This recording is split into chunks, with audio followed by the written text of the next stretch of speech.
जी नमस्कार, स्वागत है आप सभी का स्टडी आपके यूट्यूब चैनल पर। मैं हूं सुजीत वर्मा। इस वीडियो में हम पढ़ेंगे सीटेट 2020 के लिए जो जुलाई में एग्जाम होने वाले हैं। अभी तक तो कोई कंफर्म नहीं है, बट तैयारी तो करते रहना है।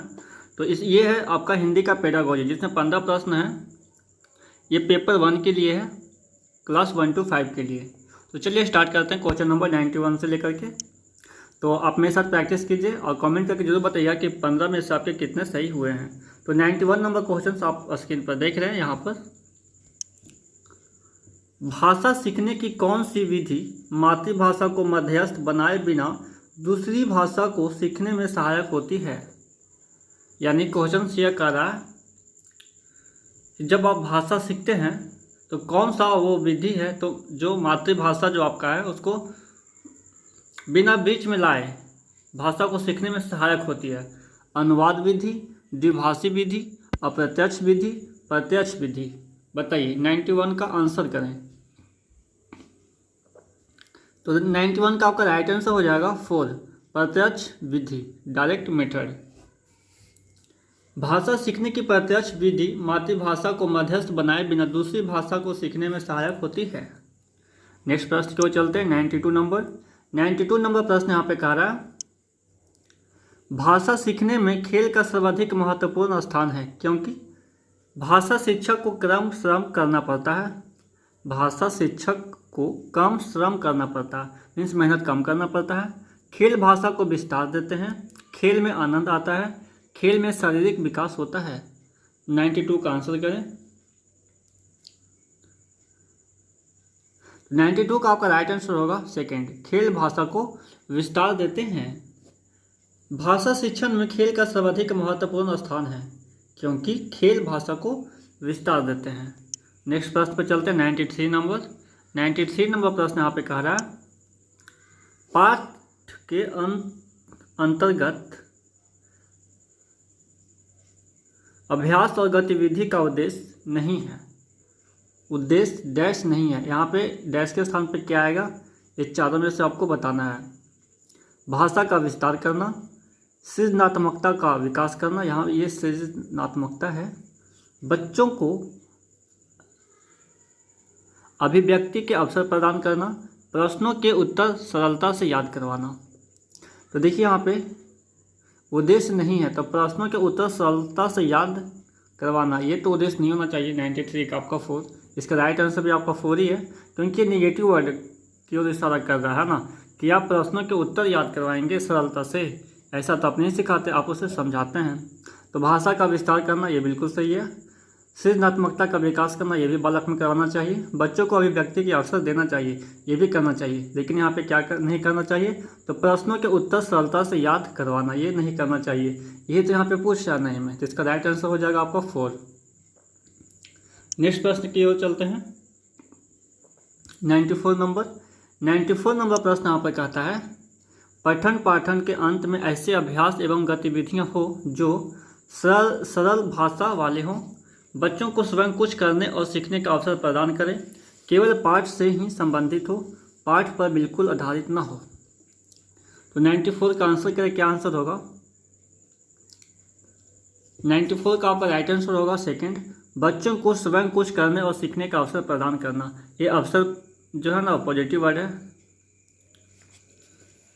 तो जहाँ भी आपको अवसर दिख जाए पॉजिटिव में क्वेश्चन है, क्वेश्चन के अकॉर्डिंग देखिएगा तो आपका ज़्यादातर आंसर यही होंगे। तो 94 का आपका राइट आंसर हो गया सेकंड, यानी पठन पाठन के अंत में ऐसे अभ्यास एवं गतिविधियां होनी चाहिए कि बच्चों को स्वयं कुछ करने और सीखने के अवसर प्राप्त हो सके। जैसे आप देखते हैं ना पाठ के बाद लास्ट में क्या रहता है, एक्टिविटी करवाने के लिए रहता है। लेकिन पहले लास्ट में होता था, लेकिन अब में क्या है, पाठ के बीच बीच में भी रहता है। ऐसा नहीं है कि सिर्फ लास्ट में रहेगा, पाठ के बीच बीच में भी रहता है।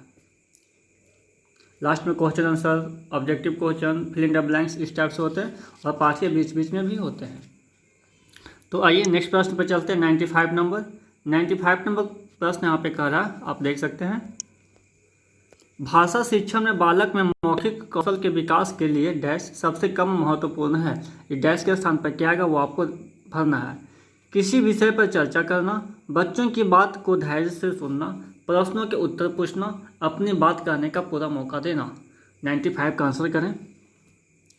भाषा शिक्षण में बालक में मौखिक कौशल के विकास के लिए मौखिक कौशल का विकास करना है, ठीक है, बोलने का जो कौशल है उसको विकास करना है। तो सबसे कम महत्वपूर्ण कौन सा होगा? ये 4 ऑप्शन है, चारों में से सबसे कम महत्वपूर्ण कौन है उसको आपको बताना है। तो देख लेते हैं। किसी विषय पर चर्चा करना, बच्चों की बात को धैर्य से सुनना, प्रश्नों के उत्तर पूछना, अपनी बात कहने का पूरा मौका देना।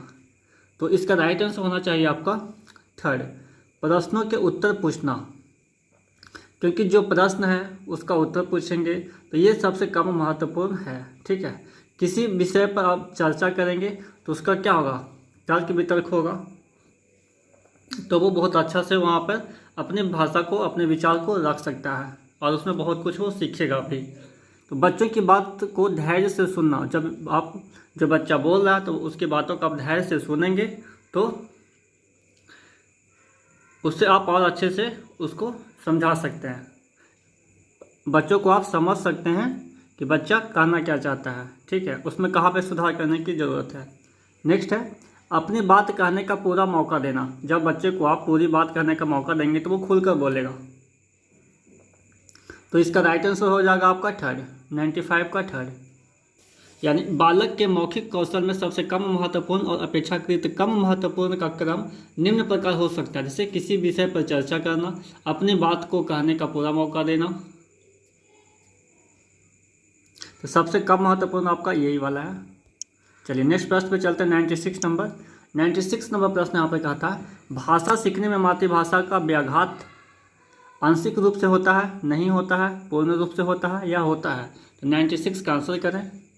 तो भाषा सीखने में मातृभाषा का व्याघात होता है, ये आंशिक पूर्ण नहीं, कोई आंसर नहीं होगा, ठीक है। यानी सीधी सी बात है, भाषा सीखते हैं तो मातृभाषा का व्याघात होता ही होता है।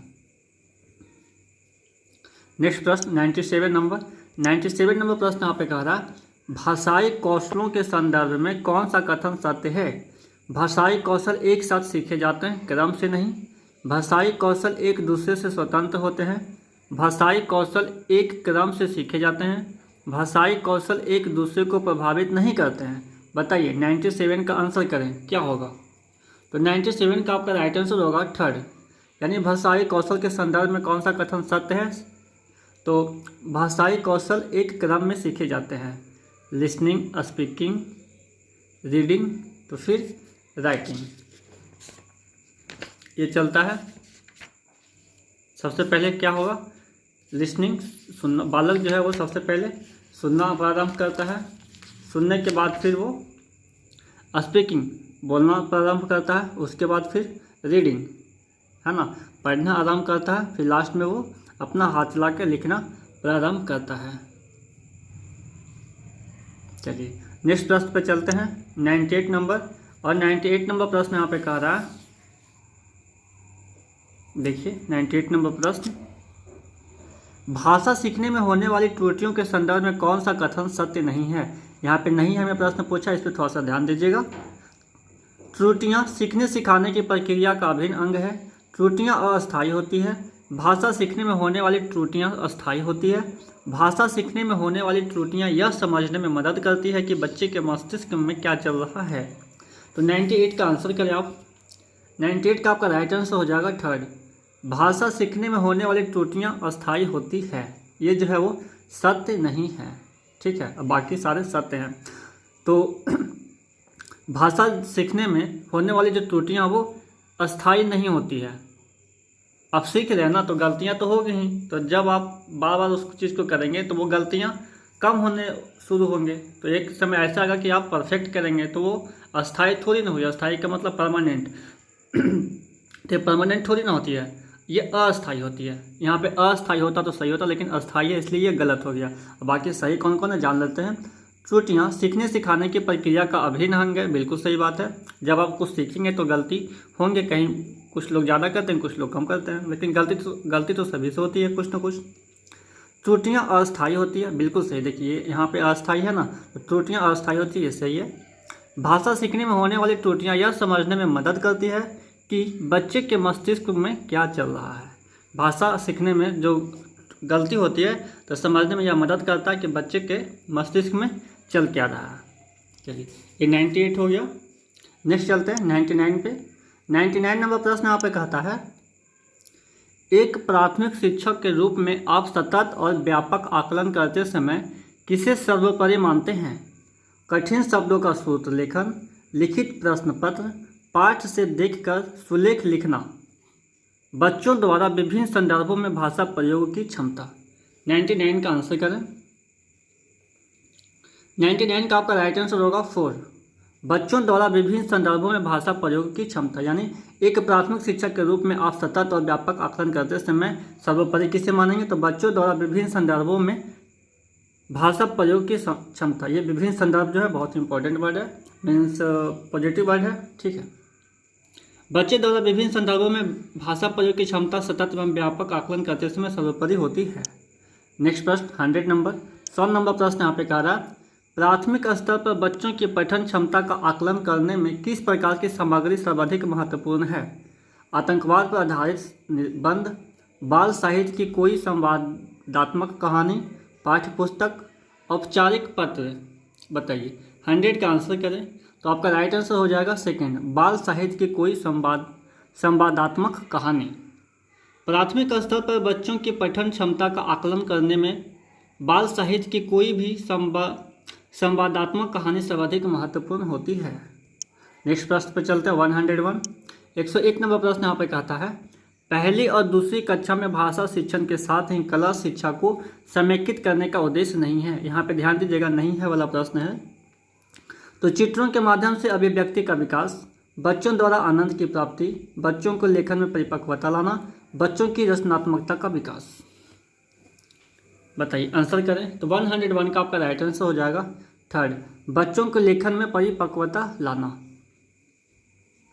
नेक्स्ट प्रश्न में चलते हैं 102 नंबर प्रश्न यहाँ पे कहता है, प्राथमिक स्तर पर बच्चों की घर की भाषा को अपनी कक्षा में स्थान देना जरूरी है क्योंकि घर की भाषा सरल होती है, बच्चे अपनी अभी पूर्णता नहीं सीखी है, बच्चे की भाषाई पूंजी है, मानक स्वरूप लिए होती है। बताइए 102 का आंसर करें। 102 का आपका राइट आंसर होगा थर्ड, बच्चे की भाषाई पूंजी है। घर की भाषा बच्चे की भाषाई पूंजी होती है, इसी के बल पर वह अन्य कई बातों का अर्जन करता है तथा भाषा सीखने का प्रयास भी वह इसी भाषा के माध्यम से करता है। नेक्स्ट प्रश्न में चलते हैं 103 नंबर 103 नंबर प्रश्न यहाँ पे कह रहा है, भाषा सीखने सिखाने के संदर्भ में गृह कार्य का उद्देश्य होता है। जब भाषा सिखाया जाता है तो होमवर्क जब उसे दिया जाता है तो सीखने को विस्तार देना, अभिभावकों को प्रसन्न करना, बच्चों को कार्य में व्यस्त रखना, कॉपियाँ भरवाना।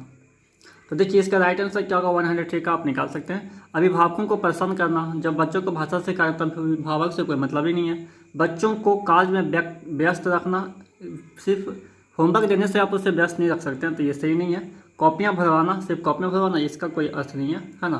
तो यहाँ पे आपका राइट आंसर हो जाएगा फर्स्ट, सीखने को विस्तार देना, यानी बच्चा जो भाषा सीख रहा है तो उसको सीखने को आप विस्तार दे रहे हैं। नेक्स्ट प्रश्न पे चलते हैं 104 नंबर 104 नंबर प्रश्न यहाँ पे कहता है, भाषा अर्जन के संबंध में कौन सा कथन सत्य है? भाषा सीखना एक उद्देश्य होता है, समाज सांस्कृतिक परिवेश के अनुसार अर्थ ग्रहण की प्रक्रिया स्वाभाविक होती है, भाषा अर्जन में बच्चों को बहुत अधिक प्रयास करना पड़ता है, भाषा अर्जन में किसी अन्य भाषा का व्याघात होता है। 104 का आंसर करें। तो आपका राइट आंसर हो जाएगा सेकंड, समाज सांस्कृतिक परिवेश के अनुसार अर्थ ग्रहण की प्रक्रिया स्वाभाविक होती है। यानी बालक जो है वो समाज संस्कृति के परिवेश के अनुसार जो है उसका अर्थ जो है ग्रहण प्रक्रिया ऑटोमेटिक उसके अंदर समाहित हो जाती है धीरे धीरे। समाज एवं सांस्कृतिक परिवेश में ही बालक एक दूसरे के साथ वार्तालाप करके भाषा अर्जन करता है तथा अर्जन की यह प्रक्रिया ऐसे परिवेश में स्वाभाविक रूप से होती है। नेक्स्ट प्रश्न पर चलते हैं 105 नंबर 105 नंबर प्रश्न यहाँ पे कहता है, भाषा विकास के संबंध में कौन सा कथन सही नहीं है? यहाँ पे सही नहीं है वाला पूछा तो ध्यान से इसका आंसर देना है। भाषा विकास व्यक्ति निरपेक्ष है, बड़ों का संपर्क भाषा विकास की गति को तीव्र कर देता है, भाषा विकास व्यक्ति सापेक्ष है, प्रारंभिक भाषाई परिवेश की समृद्धता भाषाई विकास में सहायक होती है। तो आंसर करें तो यहाँ पे आपका राइट आंसर हो जाएगा फर्स्ट,